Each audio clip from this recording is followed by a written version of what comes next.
Liverpool Football Club is a far bigger football club than Barcelona. Now, you're probably going to come back to me and go, you what now? We are. This video is sponsored by Surfshark, the best VPN on the market. Surfshark is an app or browser extension that allows you to change your location to access websites in other countries and keep you safe and secure from hackers. Using Surfshark, we here in Ireland can access other countries' Netflix libraries or other streaming platforms like DAZN in Spain for all those important Premier League games. Surfshark keeps you safe and private by protecting everything you do online. Everything. When your device connects to the internet, all that information is, in a way, blurred out. Surfshark is particularly useful for keeping you safe from being hacked if you use public Wi-Fi. Let's say you're in a cafe, you're at college, you're out and about, they've got you covered. Surfshark allows you to use one subscription on unlimited devices, meaning you can share your account with friends or family or that neighbour who's a little bit cheap. On top of all of this, Surfshark offers a 30-day money-back guarantee. You can also upgrade to Surfshark One, which includes the VPN, an alert system for breaches related to your data, such as emails and credit cards, and an antivirus software for your desktop. Our sign-up offer gives you Surfshark VPN for a little over €2 a month, and you'll get an additional 3 months free. Simply scan the QR code on screen right now or use the link in the description and enter the code Anfield Agenda at checkout. Bit of luck, he goes to Barca. Better managers Liverpool should be going after, said Richard Miss Candlin. I very, very much disagree, Richard. I mean, feel free to throw some names out there of better managers you think. I mean, if you look into Amorim, you will see why he's so highly regarded. You will see why Sporting Lisbon paid a €10 million fee to get him from Braga to Sporting, where he delivered their first league title in 19 years, and he's on course to deliver another league title this year. So I disagree on there being better coaches out there. Xabi Alonso would have been top of most of our lists, I think, but once he ruled himself out, it became pretty clear that it was going to be Amorim, Nagelsmann, and maybe a few outsiders. But I disagree, mate. You know, you're entitled to your own opinion, of course you are. But I disagree with you on there being a lot better coaches. I think he'll be a good fit. But we have to wait and see what happens. So let me just read you through some of the media posts from today around Amorim and the situation. So Miguel Delaney of the Independent said, Barcelona are rushing to secure the services of Ruben Amorim. The Alonso decision has changed the market and Amorim is currently a top target for a number of clubs. Barcelona had been the favourites, but nothing is agreed yet.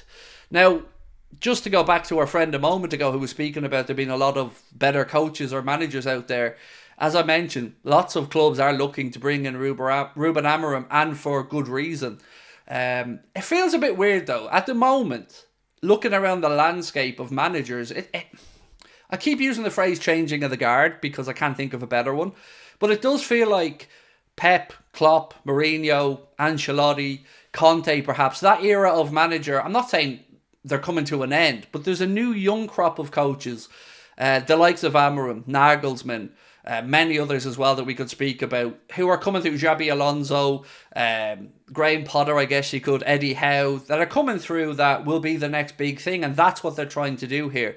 All the clubs are trying to figure out who's going to be that next Mourinho, that next Pep, that next Klopp.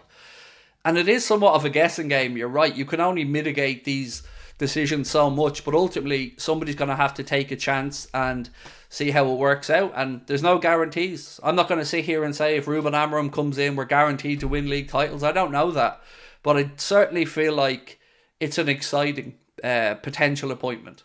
Barcelona's success has only really been in the last 20 years or so. They've had minor successes before that, but they only became the super club that they have been over the last 20 years. And they're in serious financial peril at the minute. Take to that, add on top of that the Super League stuff as well. The fact that any manager coming in there is going to have to work with a very restricted budget.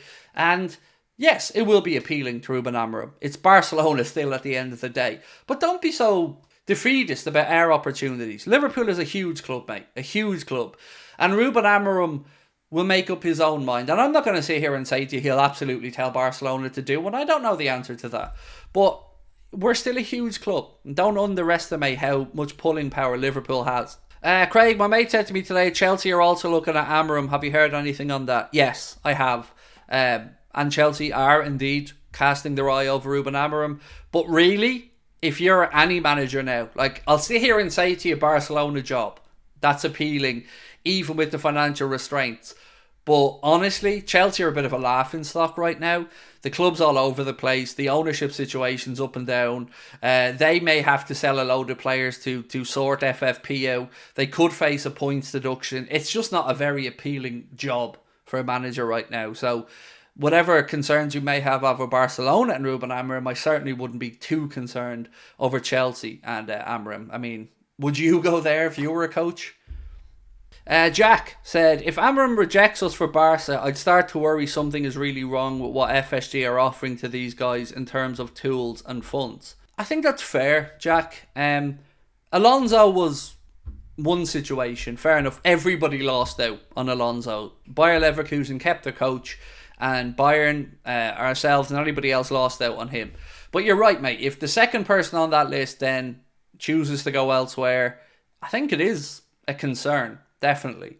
But I'm not at the point where I'm concerned yet because nothing is being confirmed as regards to Barca, us, or somebody else. So I think it's a fair point you've raised, though. The idea of a manager coming in that has to work with a limited budget does worry me.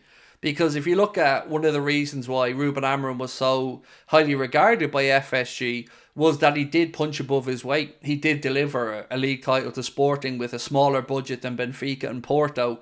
And in some ways, yes, that must be an attractive thing for an owner. But in another way, you do kind of want the new manager to have funds to be able to compete because City aren't going to stand still. United won't stand still. Spurs won't stand still. Arsenal won't stand still.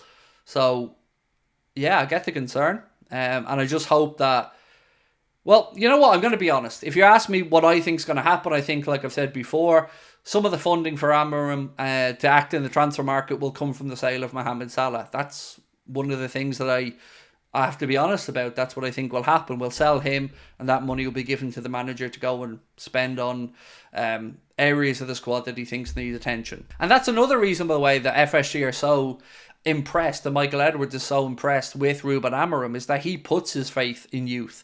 If you look at some of the players he brought through at Sporting, or you speak to people who've worked alongside him, that's something that he said as well. He believes in youth. He believes in bringing those players through. And in the days where football transfer fees are becoming absolutely ludicrous, and we see players like Enzo Fernandez going for 105 million, or Declan Rice 115 million, Declan Rice 100 million, Moise Caicedo 115 million.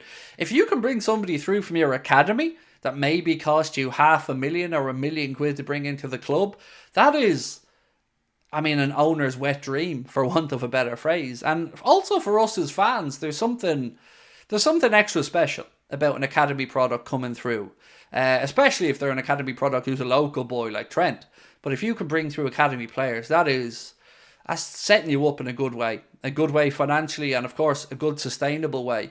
It also really helps you attract those good young players, because if there's a pathway through, their parents or those who represent them are more likely going to steer them in the direction of a club like Liverpool that have a proven pathway. Look at Dortmund and look at what they've been able to achieve, being able to, kind of hoover up a lot of that young talent, bringing Haaland through, Bellingham through, players that many clubs in Europe were fighting to sign, but Dortmund were able to say, look, we have a history of bringing through Jadon Sancho's, Jude Bellingham's, Erling Braut Haaland's,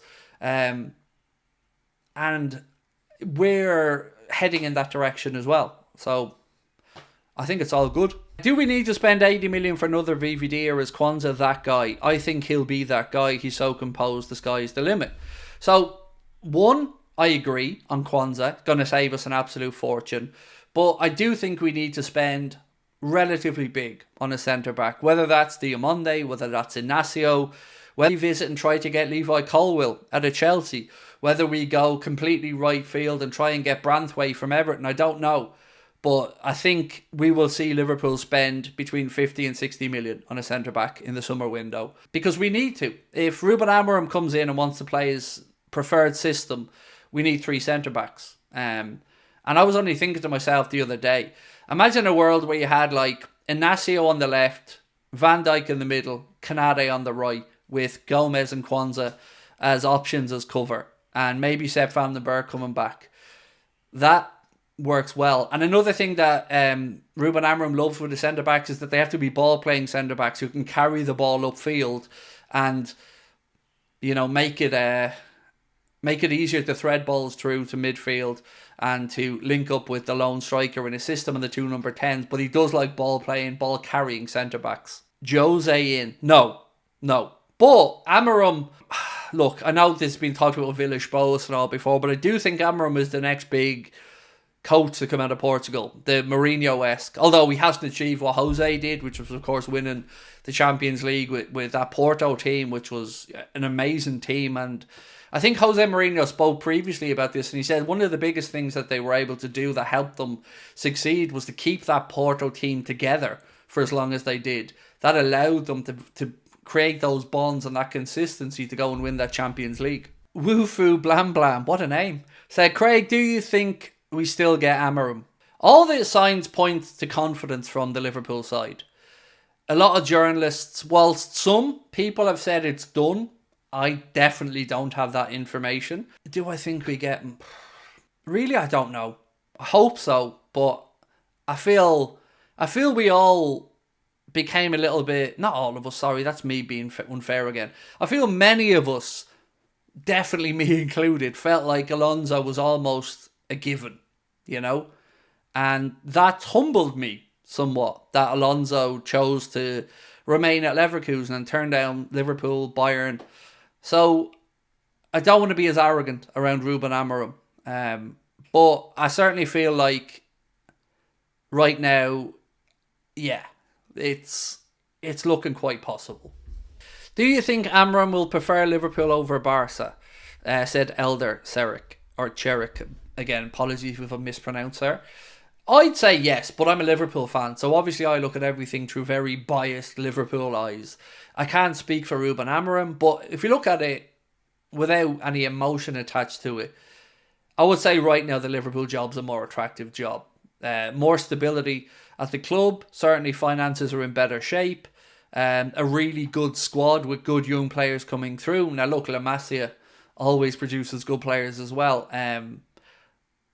But I don't know. You know, maybe Ruben Amorim is in love with the idea of staying in a similar culture and a similar, similar weather. I don't know. I hope that he likes the idea of the Liverpool job.